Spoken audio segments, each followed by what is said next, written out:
Para a questão 31, que é uma questão bem interessante. Como vocês podem observar, essa prova é de 2004. Então, o padrão de instalação dos medidor era o padrão antigo, né? Naquele tempo, o disjuntor ele vinha antes do medidor. Mas agora, o nosso disjuntor ele vem depois do medidor. E um das ocasiões aí que fazem com que aconteça essa mudança é o fato do pessoal estar manipulando, né, o valor de medição no medidor. Como o disjuntor aqui ele vinha antes do medidor, eu poderia desligar o medidor e aí desligar, né, a alimentação do medidor, o medidor estaria desligado, eu poderia desconectar as ligações do meu medidor e fazer alterações nos valores. Então era muito fácil de fazer essa manipulação no instrumento. Como a prova é de 2004, ele traz aqui nas questões ainda o instrumento de proteção antes do disjuntor. Mas eu já trouxe aqui as imagens do novo tipo de ligação do medidor para apresentar para vocês. Vamos primeiro analisar essa questão aqui, para depois verificar um novo modelo aqui de instalação também. Questão 31 traz aí para a gente os esquemas de ligação dos instrumentos de medição residencial, tá? Primeira imagem, né? Considerando aquele tempo que o disjuntor vinha antes do medidor. Eu tenho aqui, inicialmente, um neutro e uma fase, então é um circuito monofásico, e está saindo lá para mim uma fase e um neutro também. Então, até aí, tudo bem, tudo tranquilo. Tenho o meu disjuntor aqui conectado na fase, tá? Então, o disjuntor vai sempre na fase. O neutro, pessoal, nunca pode ser interrompido por nenhum tipo de dispositivo seccionador. O neutro vem direto para o meu barramento BEP, tá? Meu barramento de equipotentialização, que vai conectado à haste de aterramento, ao aterramento aí da minha caixa de ligação e também na parte central, né? O que a gente pode observar? Isso continua. A conexão do neutro, pessoal, ela vem sempre nas conexões internas do meu medidor. Vocês nunca vão ver um neutro conectado nas extremidades, ó, ou um neutro entre duas fases.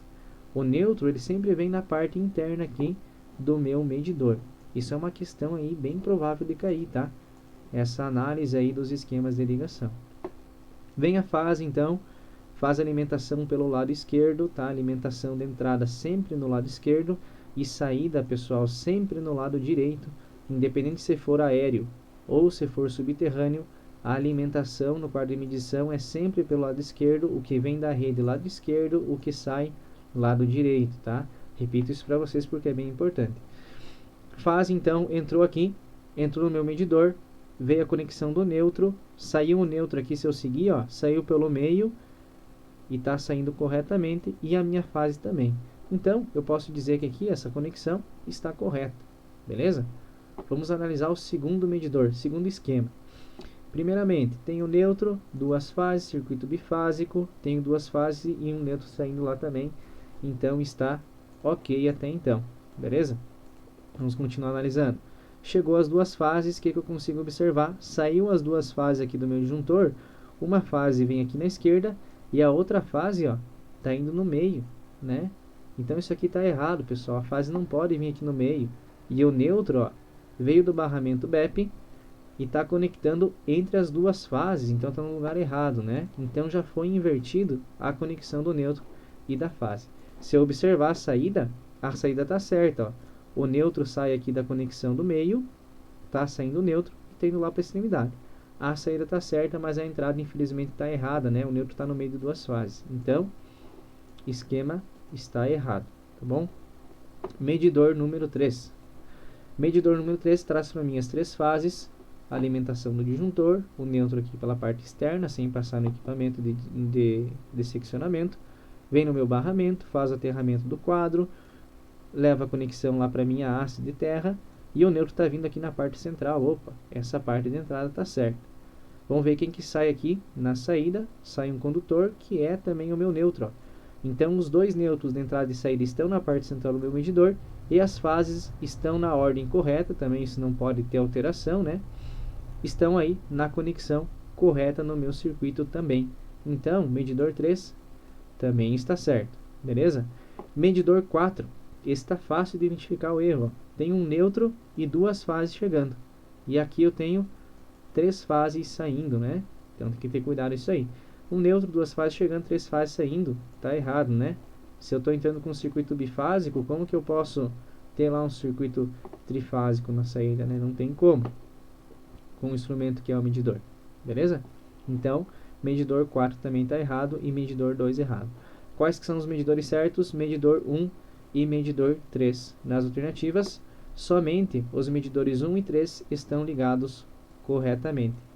Se fosse naquele tempo, a alternativa correta seria a letra C.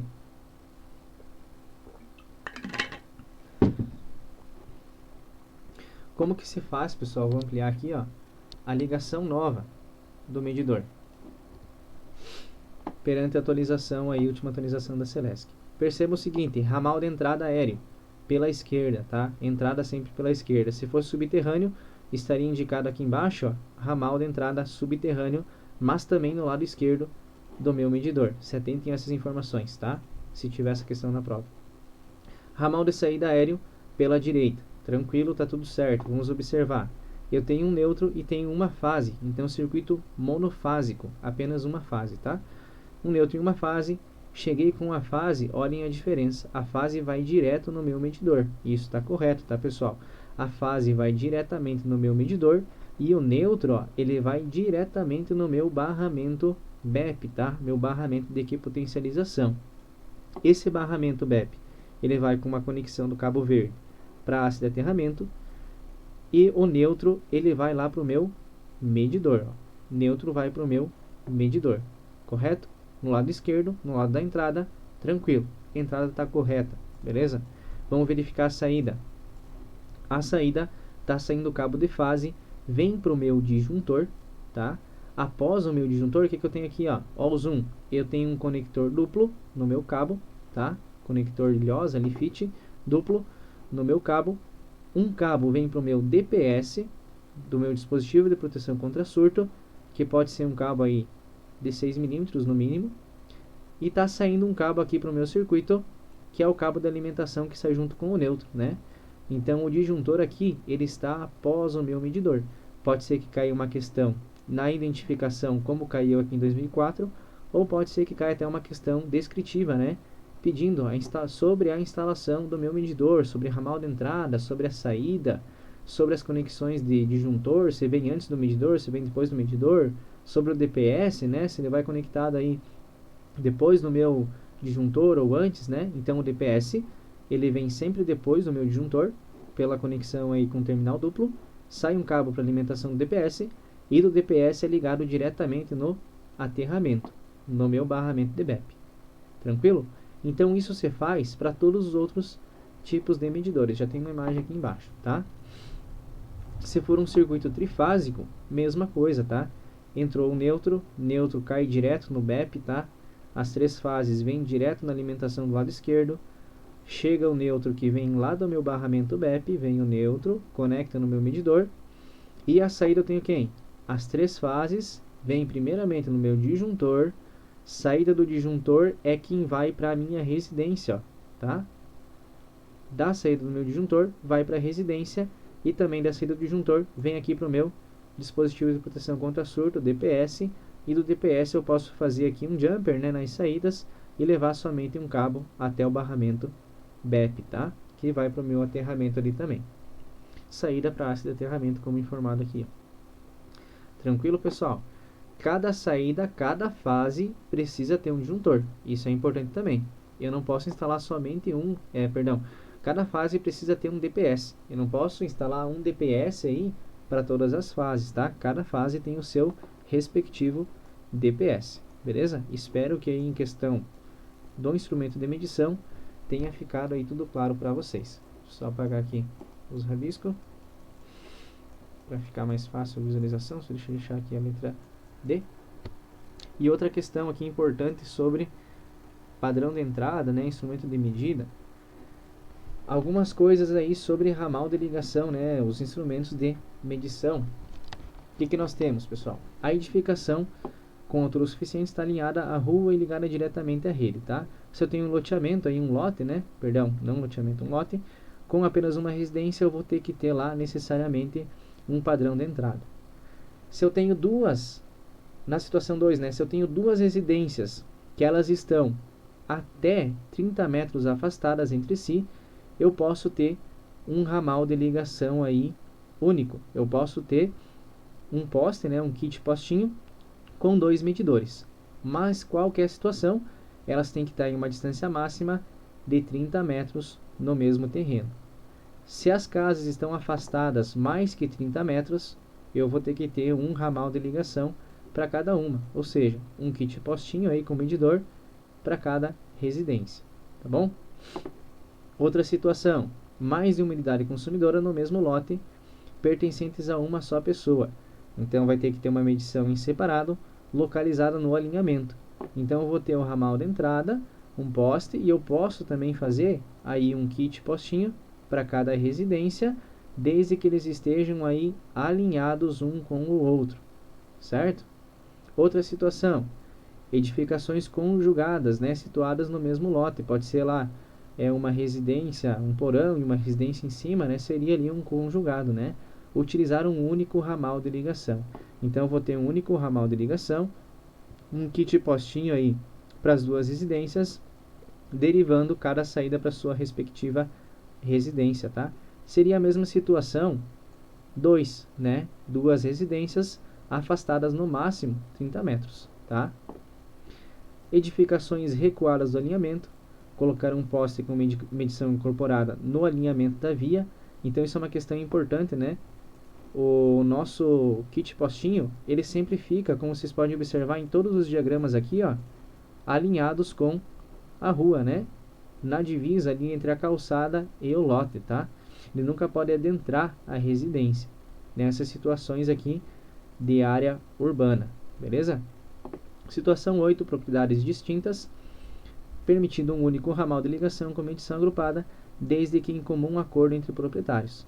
Então, se eu tenho aqui propriedades em lotes distintos, mas eu quero fazer um único ramal de ligação e utilizar um kit postinho com 2 medidores, eu posso, né? Mas isso deve ser registrado, que os dois proprietários aí de cada residência, eles estão de acordo em fazer essa utilização.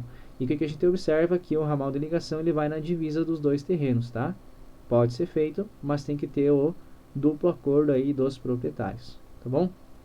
Para a área rural, aqui embaixo, então nós temos a situação aonde a rede da Celesc ela pode adentrar aí o terreno, né, dessa residência aí, que seria já a parte do proprietário desse terreno.